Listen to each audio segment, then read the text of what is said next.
مساء الفل والورد والياسمين على احلى متابعين طنط اموله الغاليين. النهارده هنعمل مع بعض طريقه البدنجان المخلل اللي بتقعد معانا فتره طويله في التلاجة. البدنجان المسلوق نص سلقه، حاجه كده خطيره خطيره زي المحلات.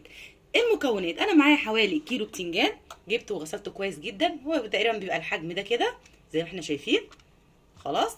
ومعايا كمان الخلطه بتاعته بقى الجميله. معايا فلفل حامي، قرنين فلفل حامي 3 كده مقطعهم قطع صغيره، فلفل رومي كبير احمر متقطع، معلقه كبيره ملح، معلقه كزبره، معلقه كمون، معلقه شطه وبابريكا. تمام. وطبعا ثوم، وثلاث اربع معالق ملح خل كبار. حلو الكلام، كلام جميل. طيب بقى نشوف هنعمل ايه مع بعض. انا حاطه ميه على النار زي ما احنا شايفين بتغلي.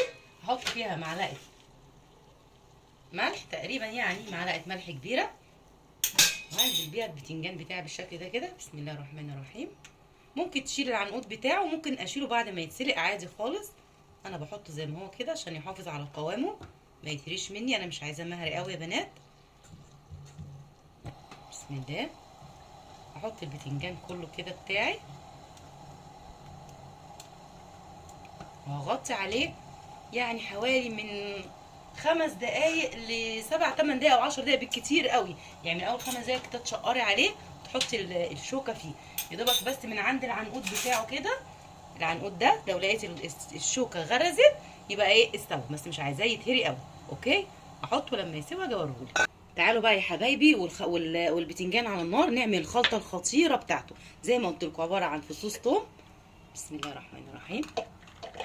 شويه توم محترمين كده. تمام. هنزل بقى بالفلفل، فلفل رومي احمر كبير مقطعه قطع صغيره، مع قرنين حامي، مع الملح والكزبره والكمون. تمام. هحط الخل عشان بقى ايه يبقى سهل في الضرب وينعم معايا. وبرده نحط عصير الليمون كله كده في الكبه مع بعضه. ولو معانا بنجر كنا حطينا بنجر في ميه السلق بتاعه البتنجان، كانت هتدي لون احمر خطير، بس مش متوفر معايا. لو عندي بنجرات حطيها في ميه السلق، خطيره خطيره. زي ما احنا شايفين حطينا عصير الليمون كده. يلا نضربهم كلهم ضربه كده حلوه في الكبه، هنعمهم وارجع لك. شايفين حبايب طنط اموله هو قعد 5 دقايق بالظبط. بصوا دوست كده من هنا، السكينه غرزت، الشوكه غرزت ازاي. هو كده استوى خلاص، مش عايزاه يتهري اكتر من كده. هبتدي اطفي عليه واصفيه بالشكل ده. طيب بعد ما اصفيه هسيبه يبرد خالص. تمام. وهسيب الميه بتاعته تبرد دي، ومش هرميها عشان هقولك هنعمل فيها ايه. انا هصفيه واسيبه يبرد وارجع لك. شايفين حبايب طنط اموله عملت الخلطه بالشكل ده. شايفين الجمال والشكل والحلاوه. هنعمل بقى برضو البتنجان بتاعه، هوريكم بقى نشيل العنقود بتاعه ازاي. مش بسكينه، بنشيله بالشكل ده كده، نجيب السكينه ونفتحه بالشكل ده. تمام. يلا نعمل واحده تاني كده، نشيل العنقود كده ونفتح البتنجانه ونبتدي نحشي بالشكل ده. يلا بعدين بقى الحشاء بعدين.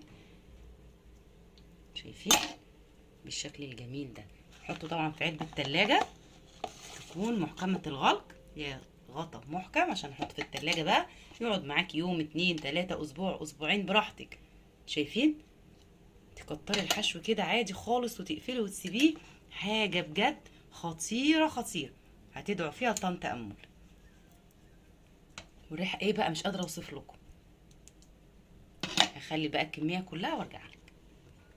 شايفين حبايب طنط اموله بعد ما خللته، شايفين الحشو فيه حلو وجميل ازاي.